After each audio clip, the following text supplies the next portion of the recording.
Good morning दोस्तों। आज हम एक नया सब्जेक्ट स्टार्ट करने जा रहे हैं। सब्जेक्ट का नाम है डिज़ाइन ऑफ मशीन एलिमेंट। ये गेट, आईएएस और university exam point of view से बहुत ज़्यादा इंपॉर्टेंट सब्जेक्ट है ना। ये मेरा डिज़ाइन ऑफ मशीन एलिमेंट का लेक्चर नंबर 1 है। इसको शॉर्टकट में डोम भी बोलते हैं, डिज़ाइन ऑफ मशीन एलिमेंट। और आज जो हम टॉपिक स्टार्ट कर रहे हैं वो यूनिट नंबर 3 है। ये जो unit number 3 design of shaft, shaft की डिजाइन के बारे में हम आज के लेक्चर्स में और आने वाले लेक्चर्स के में देखेंगे। गेट में, ईएस में और यूनिवर्सिटी में आए जो क्वेश्चंस हैं उनको सॉल्व करेंगे। चलिए स्टार्ट करते हैं।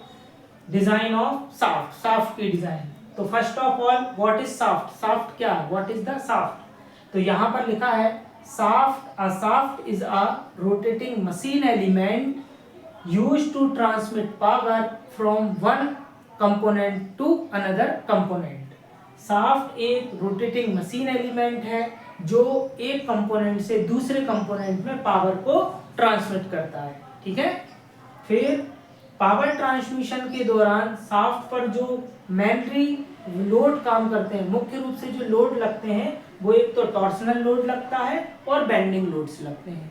इसलिए ये लिखा है shafts are mainly subjected to torsional load and bending loads। ठीक, तो यहाँ पर इन चीजों को आप ध्यान से देखिए कि शाफ्ट एक रोटेटिंग मशीन एलिमेंट है जो ट्रांसमिट करता है पावर को एक कंपोनेंट से दूसरे कंपोनेंट में।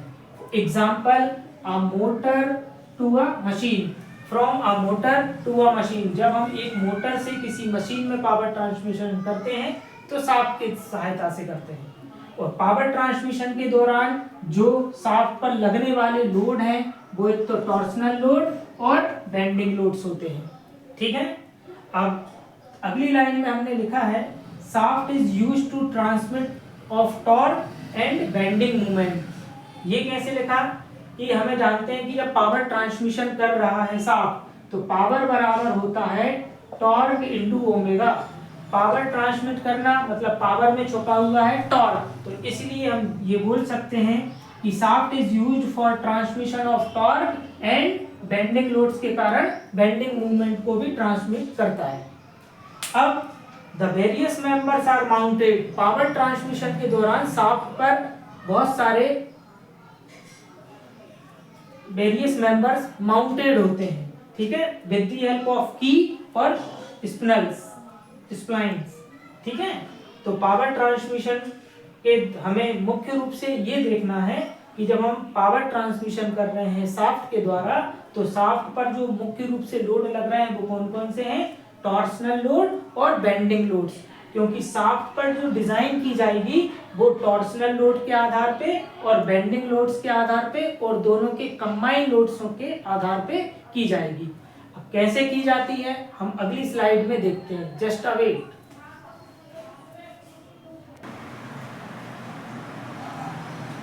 चलिए, तो यहाँ पर शाफ्ट की डिजाइन हम 3 आधार पर करेंगे। सबसे पहले टॉर्सन के आधार पर, बेस्ड ऑन टॉर्सन ओनली। फिर based on bending movement only.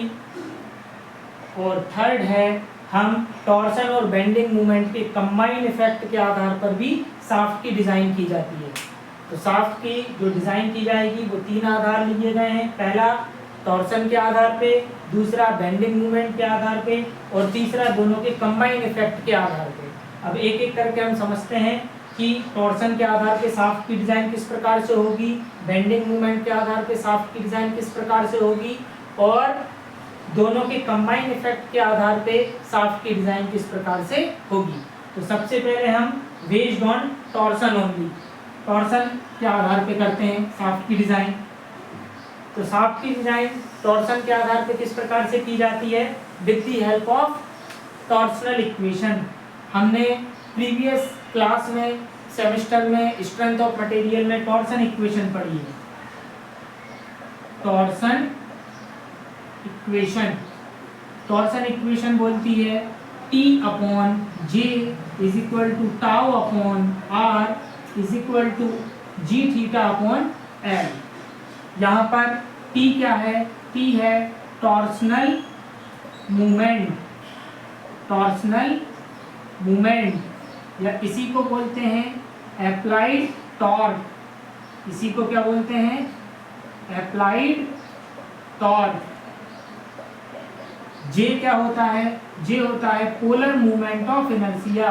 Polar movement of inertia, ठीक है। टाउ क्या होता है? टाउ होता है टॉर्सनल स्ट्रेस या shear stress. Torsional stress. R क्या होता है? Radius of shaft. Radius of shaft. G क्या होता है? जी होता है modulus of rigidity. Modulus of rigidity. फिर इसके बाद थीटा क्या होता है? तो थीटा होता है ट्विस्टिंग एंगल। Twisting angle.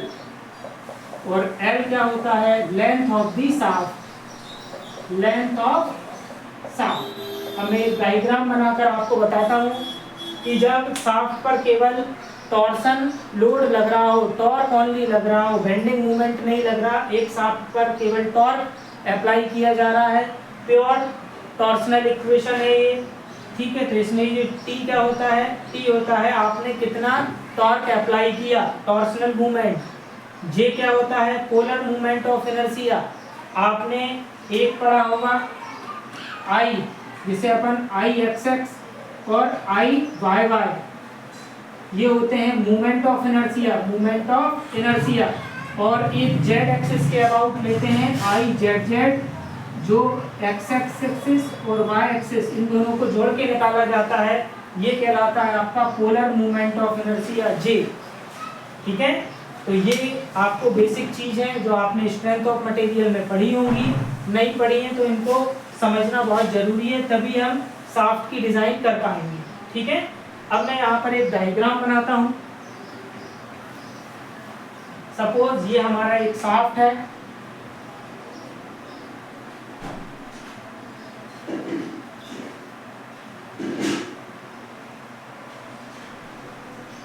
और ये यहाँ से फिक्स्ड है। ये हो गई शाफ्ट की लेंथ एल, है ना। ये हो गया शाफ्ट का डायामीटर डी, और डी होता है रेडियस का दुगना। ये हो गई इसकी एक्सिस, और ये हमने टॉर्क अप्लाई कर दिया, अप्लाइड टॉर्क टी, ठीक है। ये हो गया अप्लाइड टॉर्क कितना है?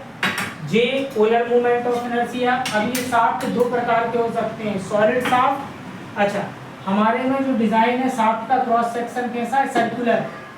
Circular cross section. Circular cross section. Circular cross section वाले शाफ्ट की हम डिजाइन कर रहे हैं। तो सर्कुलर क्रॉस सेक्शन में शाफ्ट दो प्रकार के होंगे, सॉलिड शाफ्ट और होलो शाफ्ट। और होलो शाफ्ट। अब जे की जो वैल्यू होगी वो सॉलिड शाफ्ट के लिए अलग होती है, होलो शाफ्ट के लिए अलग होती है। तो यहाँ पर मैंने लिख दिया J for solid shaft. J for solid shaft के लिए होती है पाई बाई 32 डी की पावर 4, और J for hollow shaft, hollow shaft के लिए पाई बाई 32 डी आउटर की पावर 4 माइनस डी इनर की पावर 4, ठीक है। तो टी मालूम चल गया, टॉर्सनल मूवमेंट, इसी को अप्लाइड टॉर्क बोलते हैं। जे होता है polar movement of inertia, solid shaft के लिए पाई बाई 32 डी की पावर 4, होलो शाफ्ट के लिए पाई बाई 32 डी आउटर की पावर 4 माइनस डी इनर की पावर 4। टाउ क्या हो गया? इस जब हम ये टॉर्क अप्लाई करेंगे तो कितनी टॉर्सनल स्ट्रेस, कितनी शियर स्ट्रेस इंड्यूस्ड होगी, तो वो हो गया। आर क्या हो गई? शाफ्ट की radius, G capital G modulus of rigidity, theta twisting angle. अब ये यहाँ से फिक्स है, जब हम इसको टॉर्क अप्लाई करेंगे तो ये कुछ एंगल ट्विस्ट हो जाएगी, तो वो ट्विस्टिंग एंगल है। और एल हो गया लेंथ ऑफ दी शाफ्ट। अब जब हम टॉर्सन के आधार पे शाफ्ट की डिजाइन करेंगे तो पहले हम स्ट्रेंथ के आधार पे डिजाइन करने के लिए इन दोनों टर्मों को कंसीडर करेंगे, और फिर स्टिफनेस के आधार पर डिजाइन करने के लिए पहली और तीसरी टर्म को कंसीडर करते हैं। ठीक है, तो देखते हैं कैसे।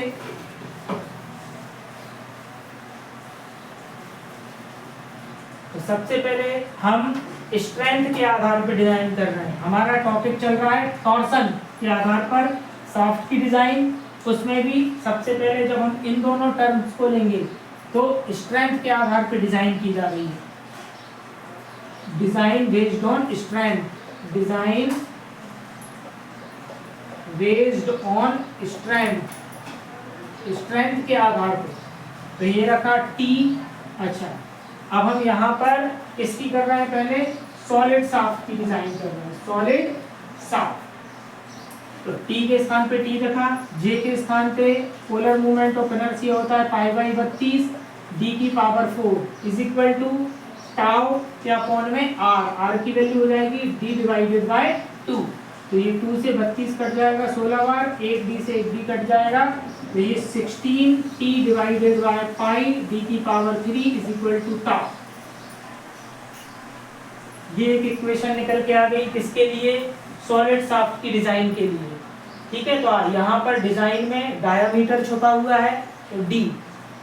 ठीक है, फिर अब हम डिजाइन कर रहे हैं स्ट्रेंथ के आधार पे बट किसकी, होलो शाफ्ट की। तो वो यहां से बता देता हूं।